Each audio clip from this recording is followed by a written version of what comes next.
Everybody to the Neighborhood Business Development Joint Meeting with the Economic Development. Do we have everything? Are we on? Okay, we're on, okay. I'll run this over again. Okay. I'd like to welcome everybody to the joint meeting in the House, NBD and the Economic Development Committee. We're going to discuss the Housing Trust Fund Corporation that has been proposed by the Neighborhood Business Development, and I'm going to turn it over so you can give us a little overlay. I'm joined by Councilor Schultz, Councilor Green, Councilor Allen, President Hudson, Councilor Paniagua, Councilor Manto, Councilor Caldwell. Take it away there, Michelle. Good morning, councilors. Michelle Stefanski, Deputy Commissioner of Neighborhood Development. We also have Jean Everett, who is the city's bond counsel, who is calling in virtually just to speak to any particular questions on kind of the legal administration side. So I wanted to start off today by just kind of giving you all a little bit of an overview of housing trust funds generally, what they are, how we came to the point of wanting to start one here in the city of Syracuse. And then I will talk through kind of some of the logistics around what specifically the proposal before you would enable us to do, how we're thinking about funding it, and kind of some of those administrative logistics. And then certainly time for any questions that you all might have. So just kind of really high level, the most simple definition of what a housing trust fund is really just kind of any dedicated funding source that can be allocated specifically to housing causes. There are a little over 100 housing trust funds nationwide.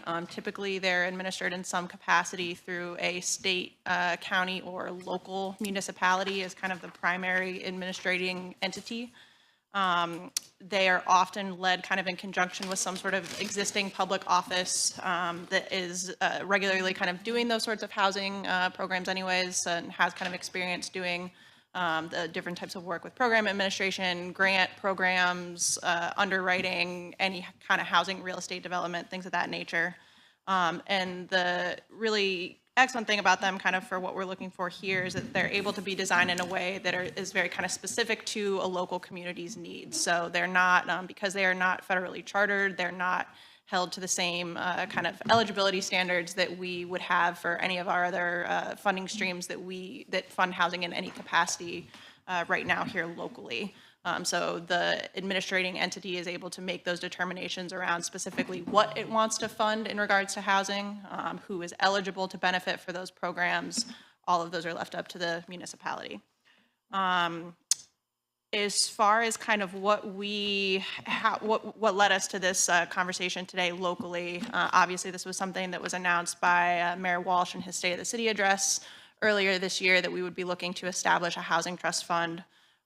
We have been doing kind of prior to that, there was a significant effort led that multiple stakeholders throughout the community were participating in. Syracuse was a network, was a participant in a peer city collaborative that was led by enterprise community partners called the Anti-Displacement Leadership Network, specifically looking at different local housing solutions of peer cities. There was a handful in New York State that were participating as well in that particular effort, but really trying to think about kind of unique housing solutions that might be able to address different types of displacement challenges that we might have. So that work took place throughout late 2021, early 2022, kind of led by the collaborative of Enterprise. In tandem as a part of that process, Blueprint 15 was kind of a main coordinating partner with that work. So there was a needs assessment that was conducted by them that was really looking at kind of what would be kind of understanding particularly in regards to the new 15th Ward redevelopment. How do we think about really kind of intentionally designing some housing tools to mitigate displacement challenges, and just kind of understanding that we have across the board a lot of challenges relating to housing quality, making sure that that is affordable for people and quality housing. Can I ask you a question when you're talking about the housing quality? So when the survey, when they did it, is there any particular quarter or area or part of the city that has more of a real urgent, let's do this right now? Do we have that? So in regards to the anti-displacement needs assessment, that was really just looking at kind of how, from a tool implementation standpoint, why can we not kind of make progress on some of these challenges that we have? It wasn't necessarily specific to a geographic look. I think we've been doing that very intentionally as part of the housing study right now, but for this project at hand, it was really focused, and this was kind of based on the terms of participating in that program. It was focused on what are tools that could be developed and employed to mitigate displacement challenges. In essence, this is a funding vehicle, obviously. Yes, yes. And so a recommendation that kind of was presented by the Syracuse cohort that was participating in that was that the Housing Trust Fund would be a path forward that should be pursued to think about kind of how can we fund all of the things that we're not currently able to fund. There's a lot of gaps that are contributing to displacement. Particular things that they were calling out within that are some of the needs kind of around smaller rental properties where you're kind of naturally occurring affordable housing is what it's referred to sometimes, where you have kind of small landlords that rents might be lower, but there's a lot of quality challenges in that. The math to update those properties really doesn't shake out kind of from a development standpoint, but kind of thinking about how can we work to improve some of those properties without throwing affordability out of whack. So in a lot of ways, that needs assessment really kind of highlighted many of the same things that are being said within the context of the housing study. Michelle, I have a question.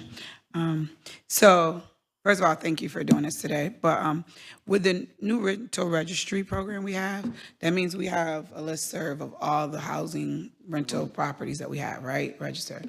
Do we ever take that list and say, okay, we know we have a plethora of different people who own homes, right? And they're quality homes that are trying to make sure that the neighborhood is nice.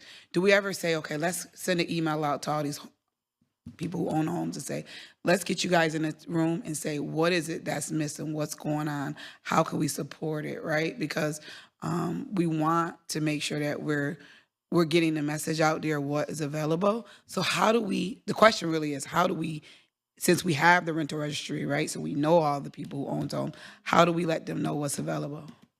Sure. So that's a great point, Counselor. So as it pertains to this particular project at hand, there was a subsequent kind of pilot project that was developed that was administered by Blueprint 15, where they were focusing particularly on small rental property owners or smaller landlords with kind of your mom and pop landlords, if you will, within the East Adams footprint.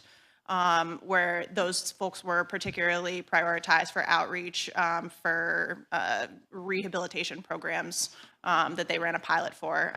The city contributed to that program also through providing community development block grant dollars to cover some of the administrative piece of that. So that project has been happening for the last 2 years.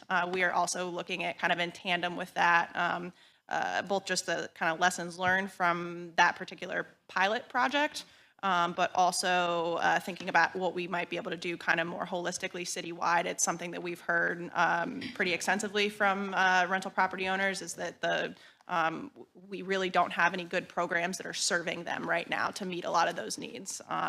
As far as kind of things that landlords are eligible to apply for, I think really one of the main things that we have as kind of a reoccurring fund source right now is really the lead program, and even that has pretty tight parameters around what types of repairs can be covered. It requires you to have a child under the age of 6 in the property, need to meet certain income requirements. So it skips a lot of kind of categories of need that we know that we have.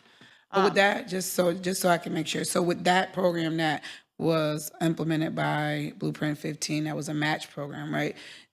Who put the parameters around? You guys, or they put the parameters? So the priority for that particular program pilot, they started with small rental property owners, kind of thinking about in regards to just kind of the anticipating some displacement needs, trying to think about what can we do to help kind of upgrade some of this existing housing stock for property owners that are in the neighborhood and also make sure that it's safe quality for residents that are living there.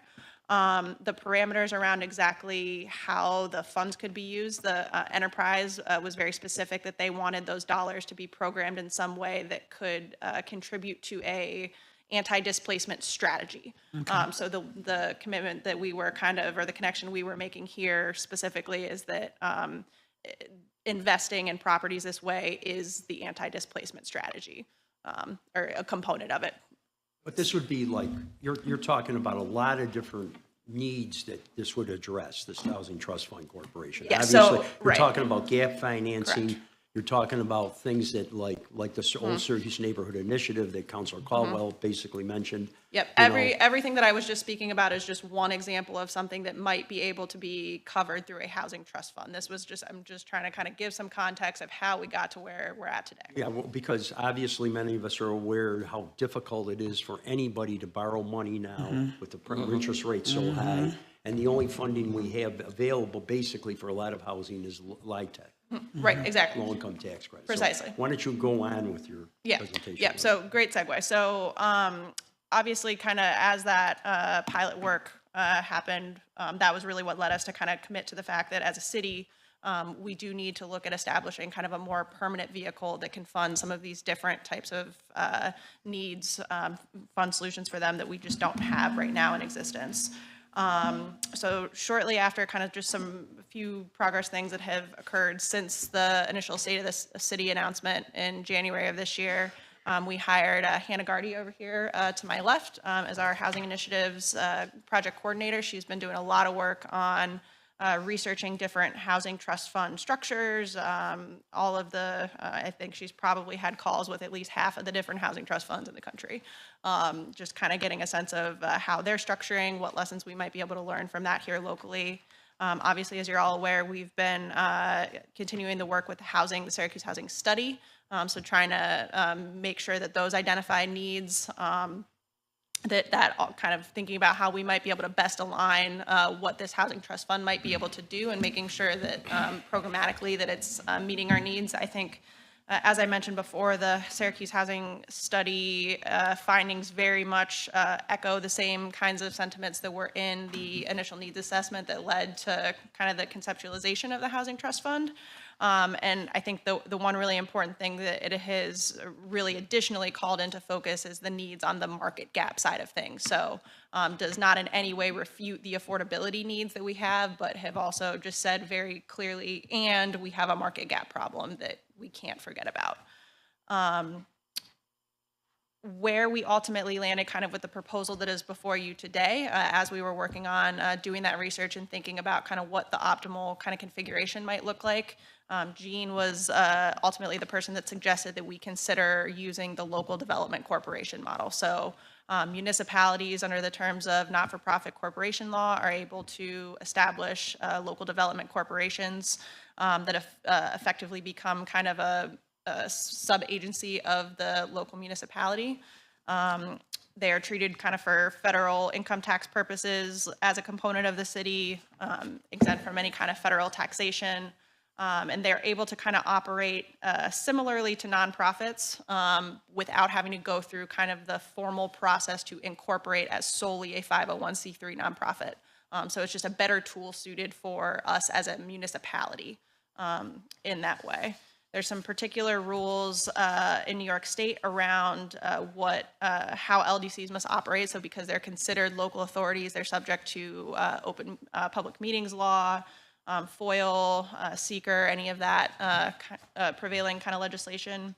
And there are particular conditions in which LDCs can be used, but there's a pretty solid precedent that allows them to be applied to housing, which is something that if you look at kind of all of our related municipal corporations that we might have existing right now, there is nothing within any of those corporations that gives kind of the specific mandate to focus on housing, in particular residential housing, so some of your single to five unit properties, which we know is a really, really huge piece. If you look at kind of overall housing stock, that accounts for probably about 80% of at least 80% of our housing stock in the city. So major, major piece that we need to have a vehicle established in order for us to be able to kind of intentionally develop funding for that. Just another quick one, right? So to establish this vehicle, and it's just my simple little mind here. So if we do create the housing trust, wouldn't it be, maybe it couldn't happen like this, but couldn't home headquarters be the tool for that? So we have been looking pretty intentionally to see how we might partner with agencies like home headquarters. So the idea is not that this takes away from any work that existing partners are doing, but we think about it as a means of how it can be additive. So there's a lot that Home Headquarters does right now in terms of lending to homeowners. We would want to make sure that anything that the Housing Trust Fund would be doing is complementary of kind of helping them kind of continue to sustain and expand the thing that they do well. But that this would sort of become the vehicle where we can add additional funding resources to help scale some of those things, scale the work of partners who are doing things that work well, and then where needed, we can create new programming. I think something that was looked at in the initial needs assessment is there's about 35 stakeholder agencies within the community that have some sort of touch point on housing in some way, shape, or form. A lot of those agencies are focused on programming that is very specifically geared towards homelessness reduction and prevention. And so this is really one where just kind of thinking about the property investment piece of it and some of those related components, there's a lot of funding gaps that exist kind of currently. Michelle, you might cover this, but so is somewhere in this built in funding for emergency repairs? So basically, by establishing this vehicle, we could say locally that we want to prioritize any number of different things. So emergency repairs would qualify as something if that were to be determined as kind of the priority of the board and the trust fund directors. That certainly is eligible. I think, to Councilor Monto's point, before we get into funding repairs, I think some of the concerns we have is about, you have $5 million of state money, correct? I think a funding mechanism in order to be able to start this thing. We want something that we can't just throw $5 million out there. Maybe we'll get a revolving loans to different entities, to different projects. But I think we have to identify where we're going to get the money to keep this thing going. Yes. I want to talk about kind of the proposal as it stands coming before you and sort of how the incorporation documents are prioritizing what the work of the agency will be. And then we can talk about the kind of specific things it can do in the funding streams. But Sure. Sorry, I hate to interrupt you, but my mind is, I have a question. So when you said data, and data is very important when we're talking about spending taxpayers' money and putting it out there, where did you get the data to realize this is what is also needed? Like you said, there's 35 other organizations out there that is doing the work.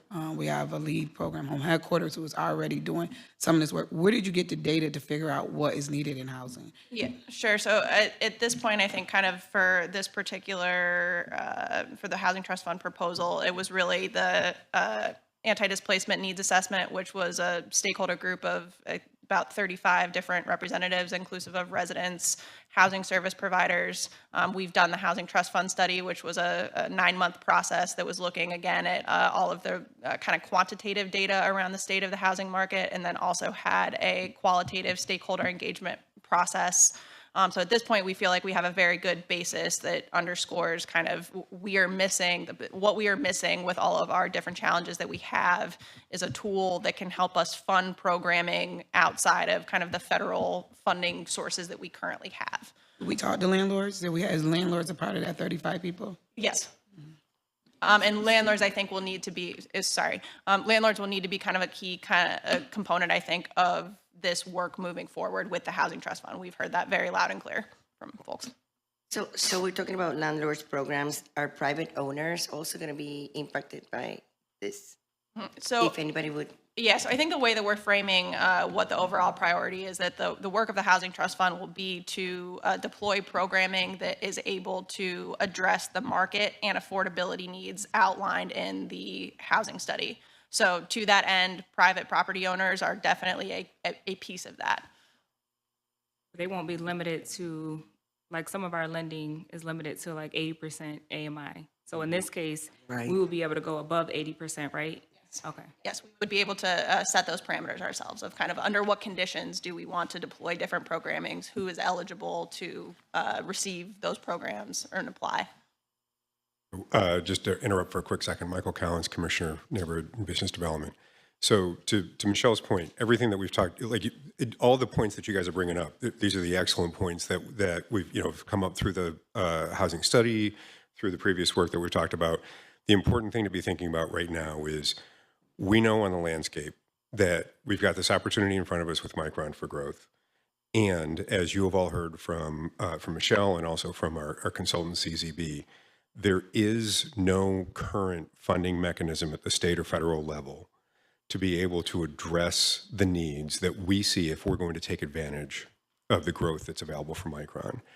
To the question about, well, okay, so what about all the other agencies that are out there? As a former executive director of a nonprofit, Attorney General dictates that if you're a nonprofit, you are staying true to your mission and true to your board. So what we're talking about, there's nothing out there right now that says for the tools that we need to create, there's no entity out there that would answer to the city specifically to drive city policy around how we make sure that we are getting what our residents need. And so that's why it's a, we've looked at how do we, what is the landscape of exists right now as far as type of funding and delivery of funding. And what we need doesn't exist.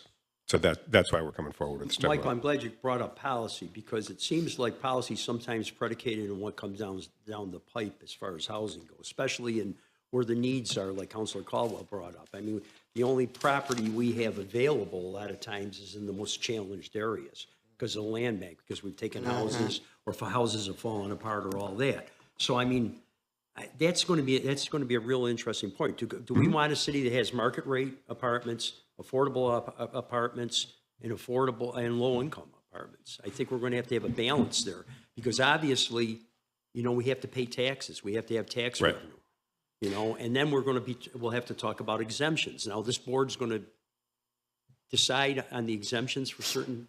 No. So this is to drive to be able to create opportunities on the funding side for where we currently cannot, we know what should happen, but the funding that is available right now doesn't make it work. So somebody comes to you for instance, somebody comes to you for an affordable housing. Maybe it's not 60%, maybe it's 80%. And they have that gap that everybody talks about, the gap, like the $1 million gap. This is something they would be eligible for, probably. Yeah.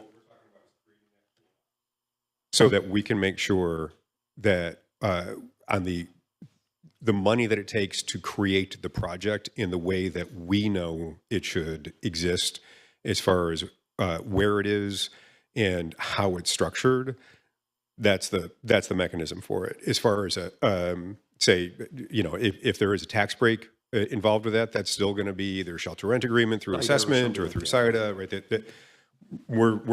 This would not take away authority from existing places when it comes to this work. The short answer to your question is yes. If the board of the Housing Trust Fund decides that is a priority that it wants to make sure that it funds, that is allowable. So, But that should mesh with the city's policy. yes, absolutely, yes. Okay. So kind of specifically enumerated purposes just for the mission of what this organization would be that have been called out. So remediate mounting disinvestment and deferred maintenance in the city's housing stock, provide new residents with safe, secure, affordable living conditions, attract new residents to the city, promote economic development and enhance the property tax base in the city, and work to meet the market and affordability outcomes outlined in the housing study. So that's a very broad range of any number of different activities that can be, you could make the argument that virtually any type of housing program could in some way, shape, or form align to some of those conditions. With that, what you just said, with that broadness of that, how do you focus in on one if it's that broad? Again, really we just went through this entire housing study process. It's very important that we make sure that the funding priorities, particularly initially, are aligned directly to helping implement those outcomes. But they're going to, it's designed in such a way that we can be flexible over time. As conditions change, we know that the needs are going to change, and we'll be able to kind of adapt accordingly. Some of the specific functions in which the Housing Trust Fund can kind of work to accomplish those different aims. It has the ability to construct, acquire, repair, rehabilitate, or improve any type of residential property. It can acquire and own real estate, disseminate information and furnish technical assistance. It has the ability to apply for and disseminate grants and loans, and it is able to issue and sell bonds.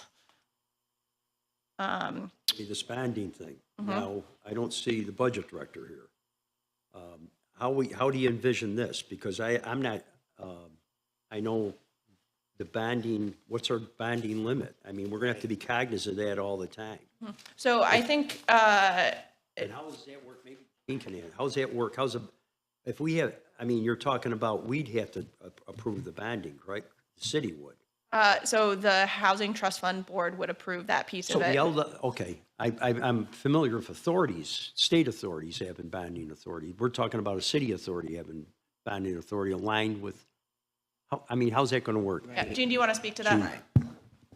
Sure, so the debt would be, it wouldn't be city debt, the city, sorry. Go ahead, Jean. If the authority, if the Housing Trust Fund Corporation were to issue bonds or notes, it would not be debt that the city is obligated on. It would just be a obligation only of this entity. And so it wouldn't affect the constitutional debt limit. If the bonds were to be tax exempt, in some cases, they would require, the tax exempt status would require approval of the mayor, the highest elected official. If they're not certain types of tax exempt bonds, you know, the only approval would be by the board of the HTFC. I think, Sorry, you broke up. did you have anything else, Jean? And I think the only other thing would be, you know, when you issue bonds, you have to find someone to buy them. And so, in a condition to, because that's how the money comes in. It's like, you know, the selling of the bondholder is like a bank, a lender.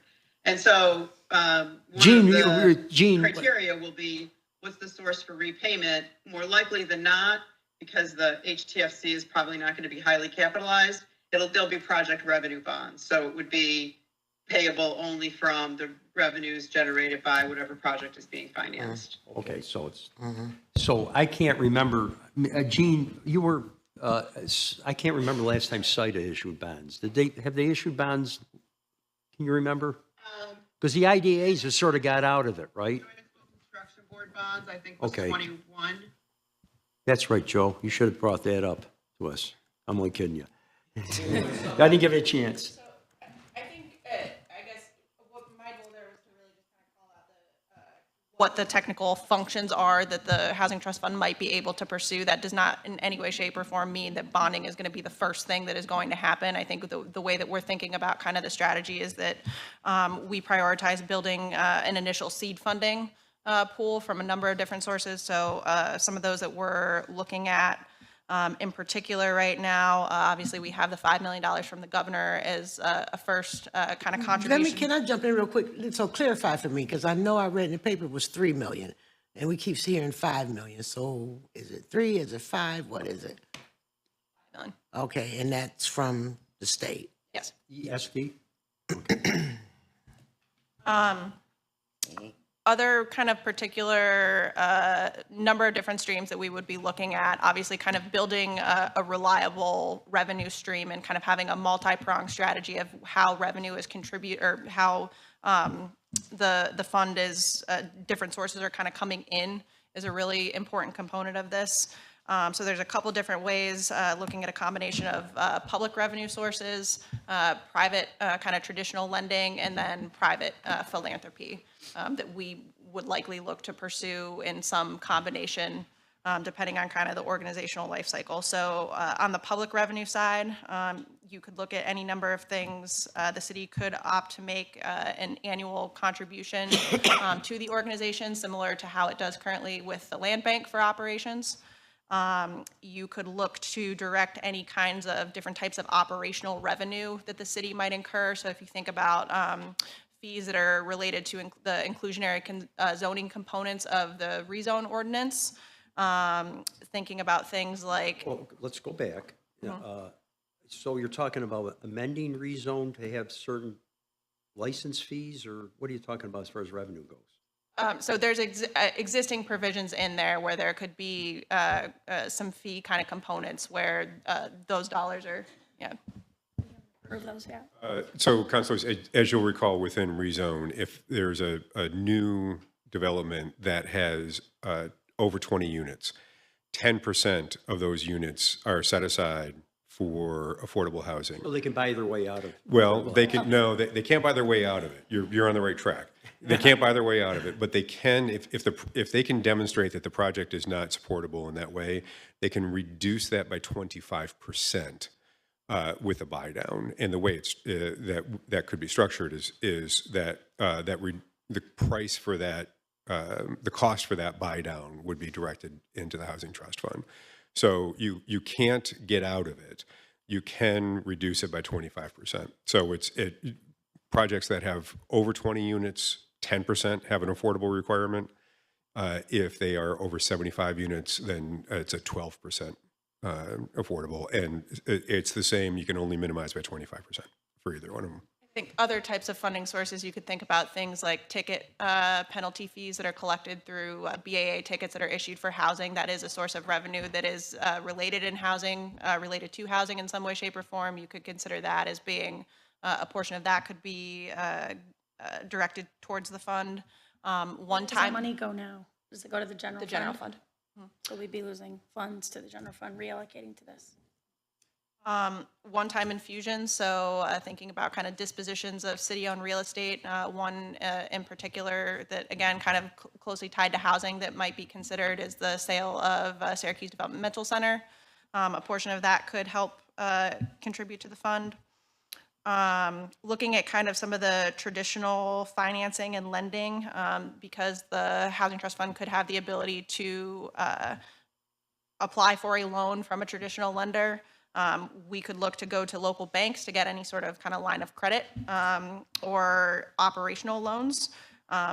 Something that could be particularly attractive if you think about kind of Community Reinvestment Act activities that banks must undertake. Oftentimes, kind of if you're in an economic downturn, they're not going to be able to get as many of those credits kind of through doing their traditional mortgage lending. So being in a position that it could lend to an agency that's associated kind of with the municipality could be attractive for them.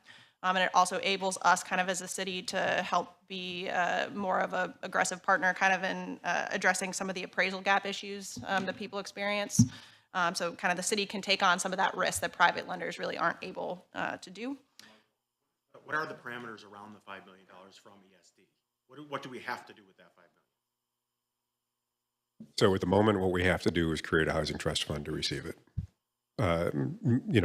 Generally speaking, what we've done is we've been clear with the governor around the fact that, as Michelle has said, we don't have the tools to create strong neighborhoods from a housing perspective right now. All the state tools double down on a reconcentration of poverty in a lot of ways. They will only support creating housing that meets who lives there now, rather than saying, let's meet the needs for who lives there now and who might also want to live there. Won't do it.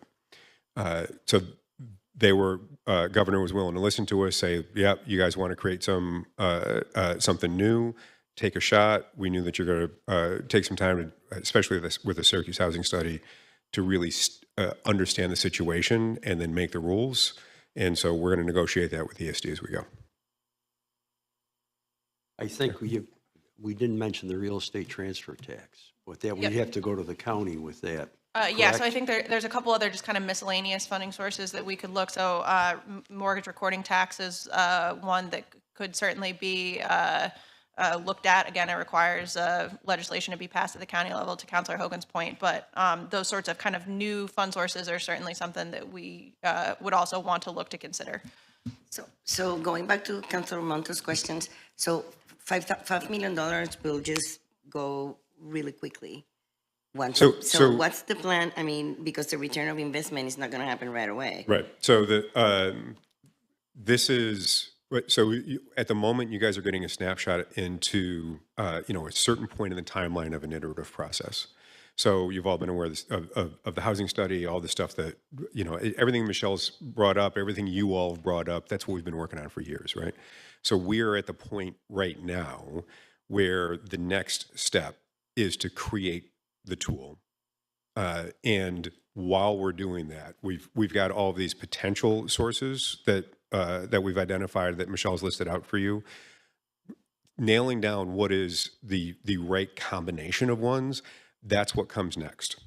But we're really, that becomes really difficult to do without having the vehicle first, as defined by the Articles of Incorporation. You know, I commend you on creating the vehicle. It's obviously needed.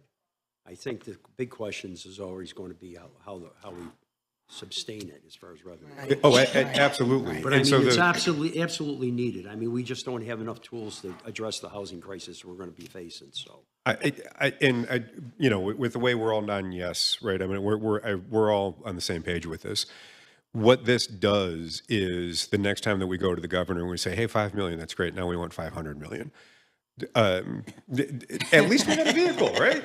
So I'm going to ask bold. I will. But the idea is we're able to say, we're able to demonstrate that we've taken the steps and that we have not just a plan, but it's well engineered, and you know, we're able to do it. And what we've also heard here in Councilor, you had asked, you know, hey, what about could we use it for this?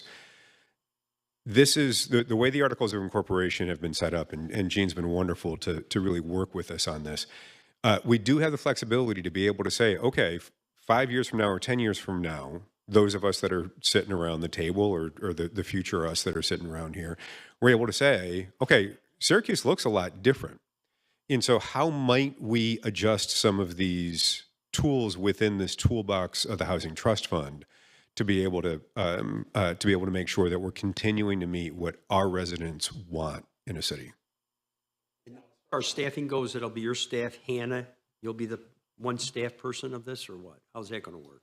We expect that we're going to need a minimum of 2 to 3 FTEs that are really dedicated to the work of this. So a combination of could be some elements of existing staff within their roles, but it's very possible that we will need to add a couple FTEs to really, it has been made very clear in all of our research that making sure that you are properly staffing these is a critical component of success. And it's not something that you should try to tack on to job descriptions in such a way where it's kind of somebody who already is doing a full-time FTE's worth of workload, because it requires that really dedicated kind of attention to it. But it would be very similar to how kind of SEDCO is administered. All of the staffing of it would be housed within neighborhood development.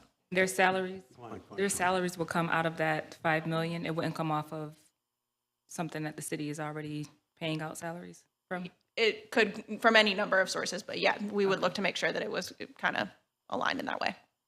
What about, as far as, and that's why Jean's here, is there another city in the state that's already had this? So we've been through this before as far as state rules and regulations and law and all that? Yeah, there's 7 other housing trust funds that we looked at in New York State specifically that are any number of different kind of configurations. Jean, I don't know if you want to speak kind of more in depth around some of the enabling legislation with those. Well, I will tell you that the Syracuse SEDCO, SIDA, and the Syracuse Local Development Corporation are all subject to the same types of rules, meaning, you know, as Michelle mentioned, open meetings, FOIL, seeker, and the Public Authorities Law. So, you know, the Corporation Counsel's Office is familiar with all of those, and those agencies have been complying with them. So we for want it to be several years. codified by the state. Does the state have to act on this at all? I think specifically what we're asking about kind of is there's enabling precedent kind of at the state level that allows the LDC to undertake housing related activities under existing legislation. Well, the authority is coming from the not-for-profit corporation law, which allows municipalities to form corporations to lessen the burdens of government. And, you know, there's several reasons why this falls under that, you know, many of them supported by the housing study. You know, there are housing trust funds that have been established in other jurisdictions that, you know, some of them are just set up just as funds administered by the municipality.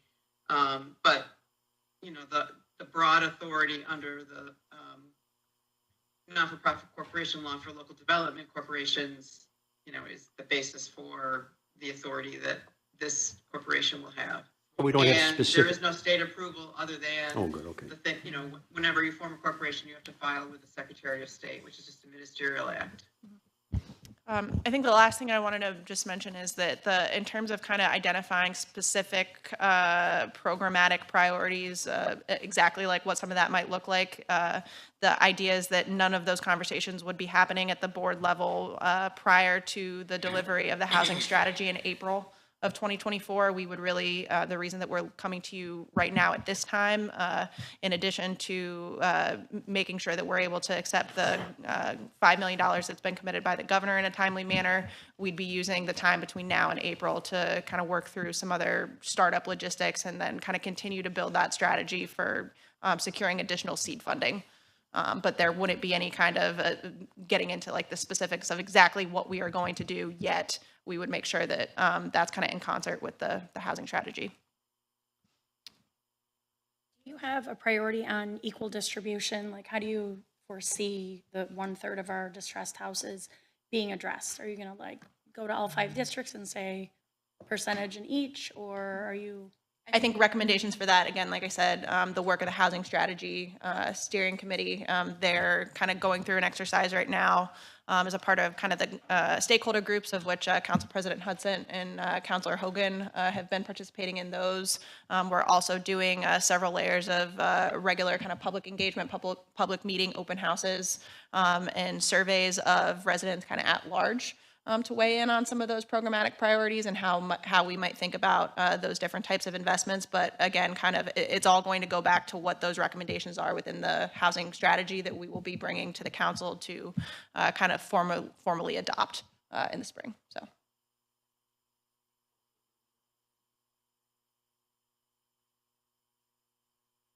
Anybody else have any other I questions? guess I have to, because it's in my brain.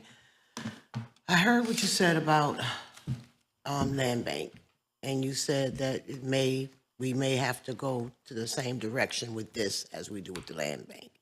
So do you see it, because, okay, I'm just gonna put this out here, and Pat, don't argue with me. That'll be a first. The land bank, again, and I get the logistics of why it's not, was supposedly 10 years ago gonna be sustainable, self-sustainable, which we know that never happened, it probably won't. Will this be sustainable on its own without having every whatever to come back to the council and re-up? I think that build in multiple different funding streams so that we can kind of scale impact as much as possible. But will we ever get to a place where we don't have to fund housing in any way, shape, or form? I don't think that that's a realistic, it just is not likely to happen. Is kind of directly what our consultants have led us towards, kind of understanding that the state and federal funding streams that are doing this right now are not solving our problem. So if we as a community decide that we value making progress on our housing needs, it is likely going to be something that we're going to have to continue to fund in some capacity. Again, we want to make sure that we're leveraging a variety of different funding sources and making sure that we're using any amount of taxpayer contributions that could be going into it as intentionally as possible. But housing is a thing that is always going to have an associated cost with it, and we have to pay for it somehow. So we're paying for it in any number of there is a current cost that is associated to the conditions that we have in place today within our city. And I get that, and I'm probably going to take it back 4 or 5 administrations because we intentionally selected not to address our housing issue. So this is why we're where we are Correct. today. Yes. Doing nothing has a cost. Doing nothing. So I mean, just in my little brain, if we can get our housing up to par to where we need it to be and continue to invest in some form of fashion, we should never, ever, hopefully, be caught in this position again. Exactly. And so that's what we're really looking to do with this fund.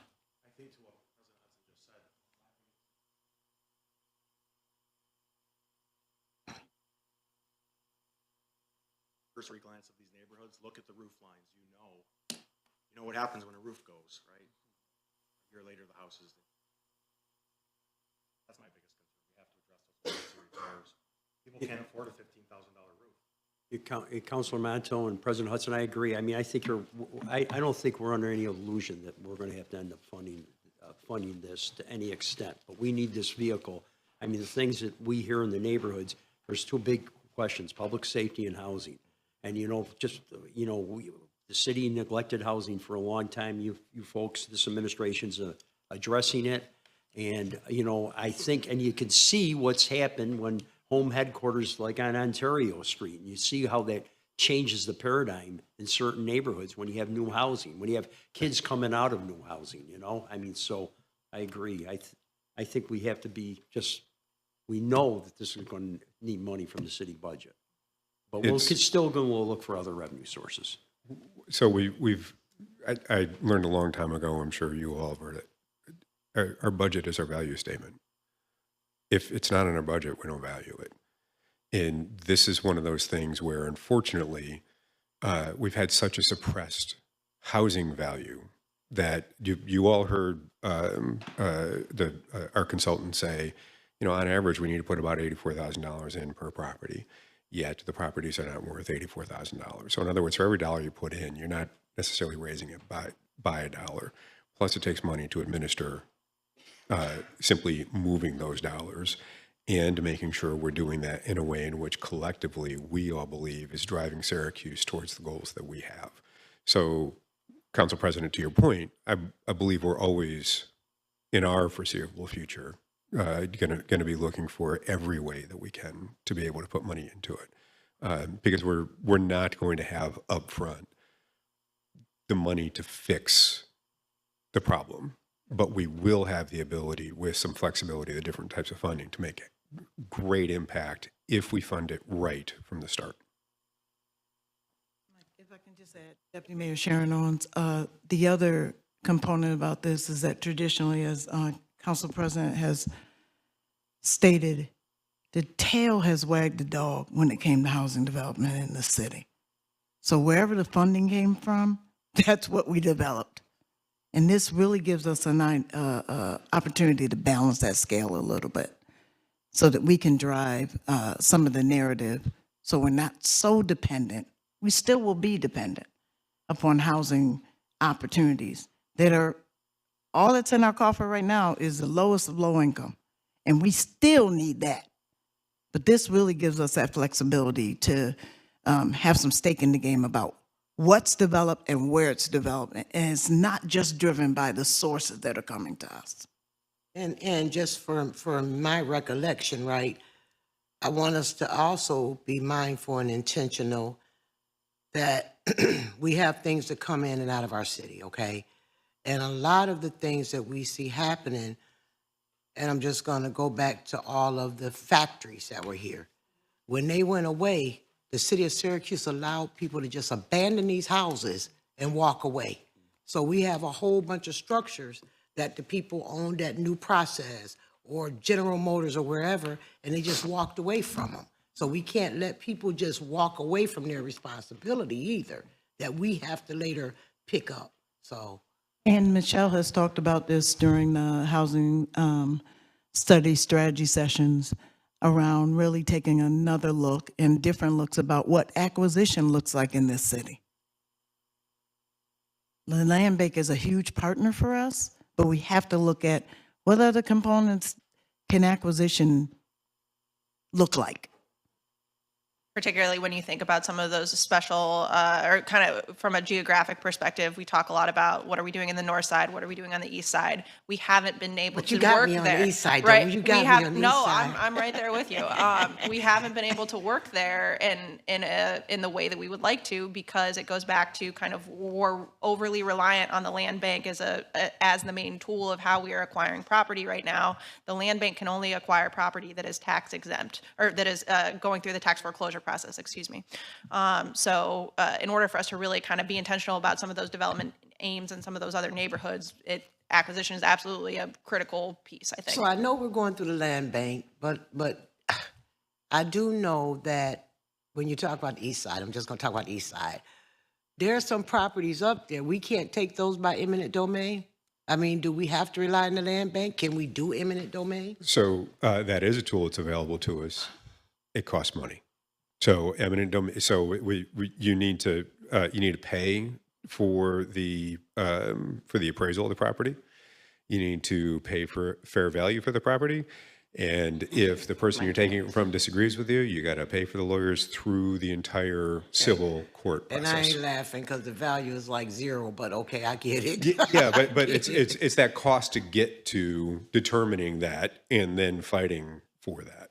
I think Mr. Cleva mentioned something about a vacant property fee. So we do have the vacant property registry. I just What I mean, as far as money goes, if you have a piece of property and nothing's happened to it, you put a Absolutely. fee on it. I'm sure the yeah. council will be. There is a fee for getting a vacant property registry certificate. It is one of those things that we're looking at. Is that we're looking at all of our fines and fees right now. So that's included in there. Is that fee at the moment at the right level? And that's just a bandwidth issue on how, when we're able to get through look at all of those. But Did you start with our problem child? so I will take a look and see. I have a feeling it may already be on there, but I'll take a look and see.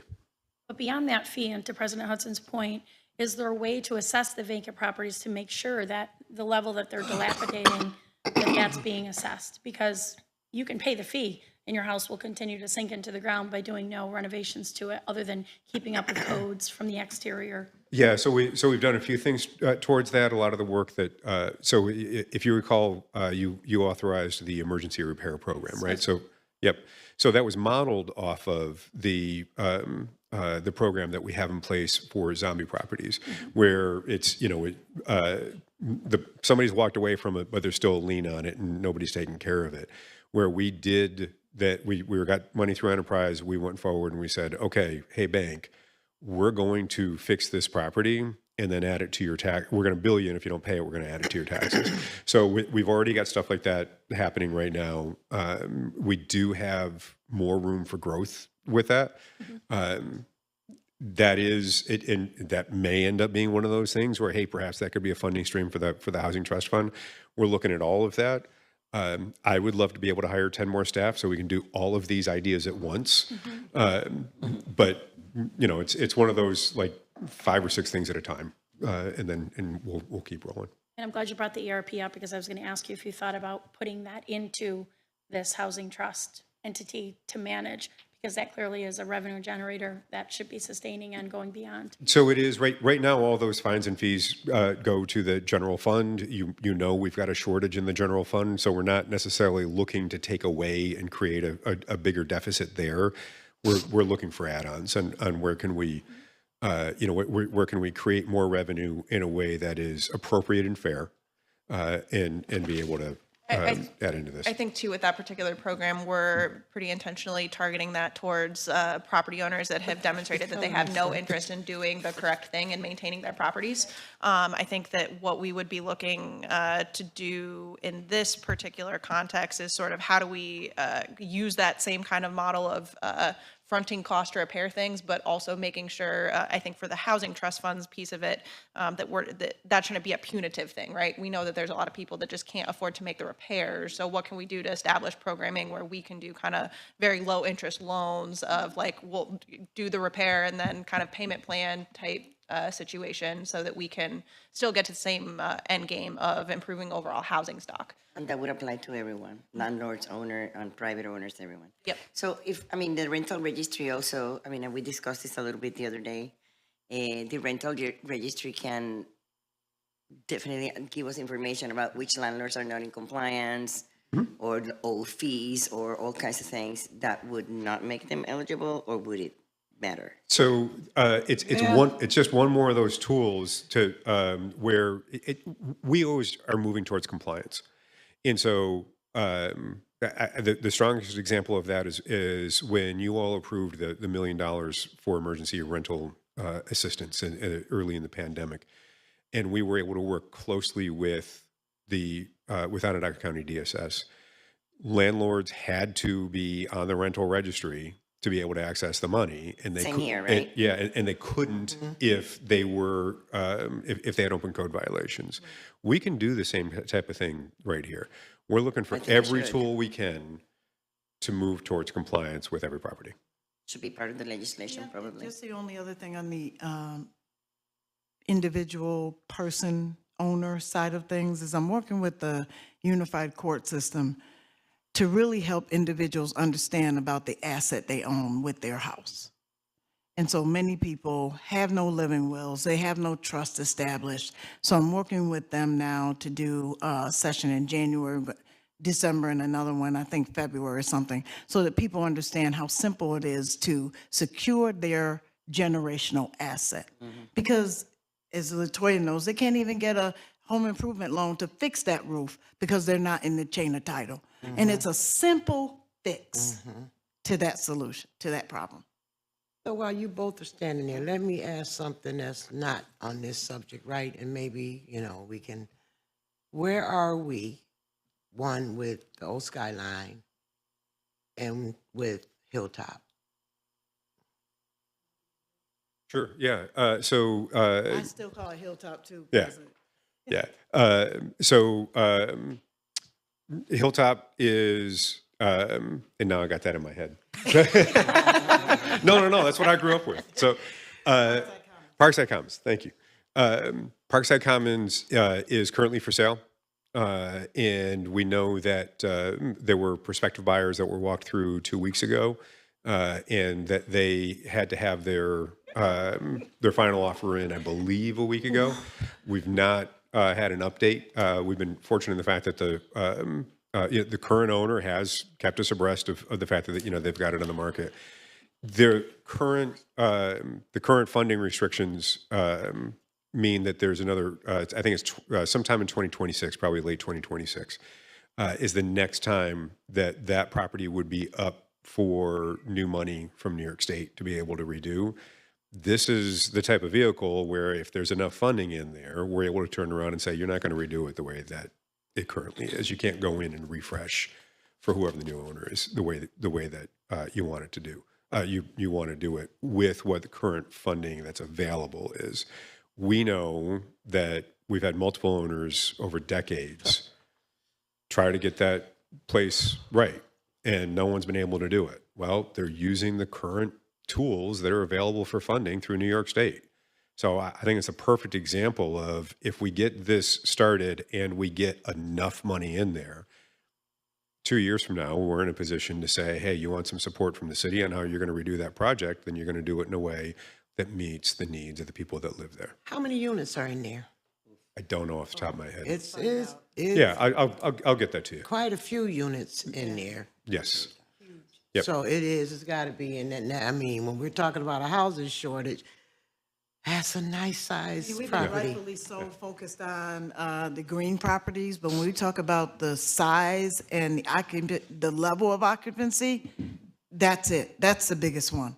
Hilltop. Oh, absolutely. Yeah. Absolutely. So now let's talk about Mr. Green. So, Skyline, and come up here, Mike. So Skyline, I've been notified, we're at the last remnant of the tenants in there, and they're the most challenged to relocate. So the relationship with the leases and the owner is with the organization, because that's the system that's set up there because of the population. And so I want to say about 30, 35 people. We talking about Skyline. Yep. Yeah. So, and I have been notified that evictions processes have started. And so that process is underway. It's the population is very difficult to identify. We've been asking Mr. Simmons at the Housing Authority. He's been telling us when freed up properties are available. And over in Vincent, which is a whole nother dynamic of a problem, is because at least Skyline is one building. They are spread out. There are 8 buildings over there. 2 of them have already been shut down. When we went to get information to the tenants there, we were seeing that whole floors were empty. the people we were actually able to run into said they were already in line to be relocated to other, either properties owned by the new company or somewhere else. So that is happening. One thing that was going on is it was a kind of, well, we're gonna finish Skyline and then move to Vincent. That's gone away. The owner is trying to manage both at the same time. Okay. Yeah. And don't walk away, Valentine.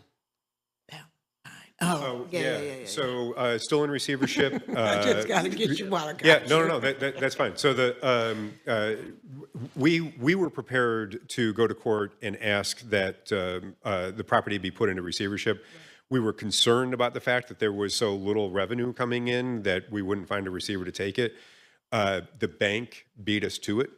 So the lender ended up in court right as we were about to go, and was awarded receivership of the property. So the bank is in charge of it for the first period of time that they had it, the first 30 to 60 days or so.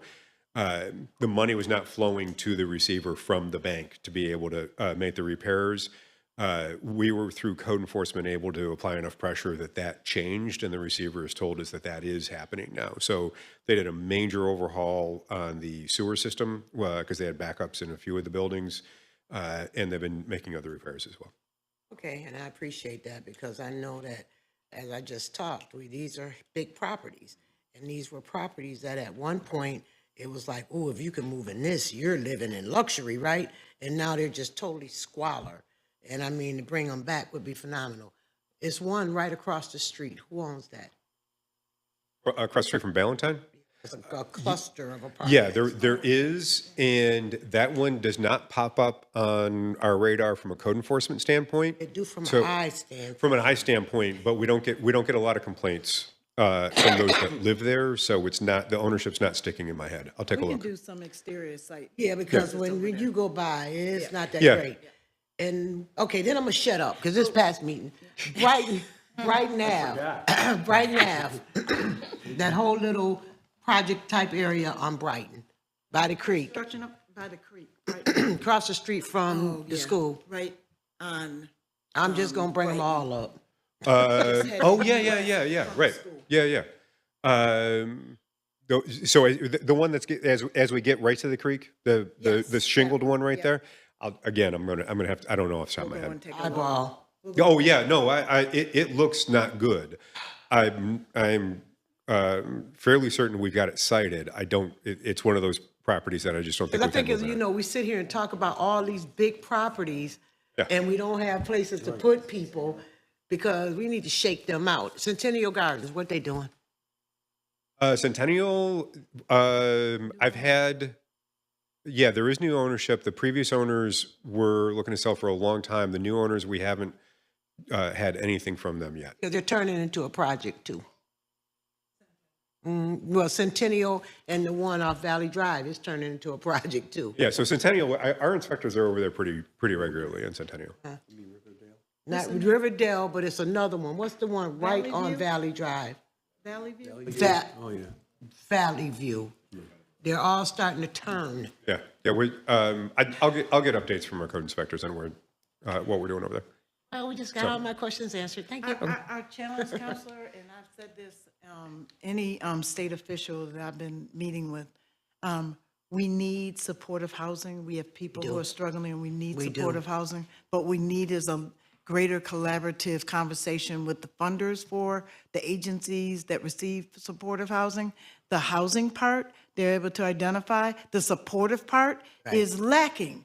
And so, and I'm not blaming the agency for this. I'm looking at the structure whereby you're identifying housing for individuals and calling it supportive housing, but not providing the agency with the funding needed to provide the supporting. And these agencies, before they allocate one dime, need to have a conversation with the municipality And they about should. where it is, what the project is, who's going to manage it, before a dime is allocated. Because all these buildings we do need to really think about the supportive piece of it, because I would like to see it, couple of buildings at least, because think about the homelessness, the mental health, all the things we have going on. I'd like to see more like Freedom Common, to where they have that supportive piece to them? The partnership is right in the building. It was designed as such with CCA. They're right in the building to support the individuals in there. And so I agree with you, but they're absolutely, we need the supportive housing, but we need a more woven, by the time we know about a project, we heard about it because they got awarded. But then at some point, we need to, on the state level, and I know they don't do a lot, but we need to work with the mental health piece of it, the housing piece of it, all of that, so we can weave that all in. And The remnant Anyway. of the individuals that we're struggling to relocate are those individuals that have those personal struggles. and probably It's don't just- even have a lease, but anyway. The lease is with the agency Some because, of them, yeah. some of them just live there. Let's be real. Okay, can I take my committee You can back? have it back. Thank you very much, President Hudson. Are there any other questions from my fellow councilors? Love you, Brad. Okay, thank you. And, is this going to be on the agenda our next meeting or what? Be Okay. on the agenda for the study Okay. session on Wednesday. If we just could, one other thing, if you could have Jean maybe put together a little synopsis about the bonding as far as how you envision it and all that, and so we can distribute it to the council. If there's no other questions, I'll ask for a motion to adjourn. Wait, one more. No, I'm just playing, Okay, thanks, just playing. We're adjourned. But I'm glad, because I wanted to get all of those questions out, because we got all these here.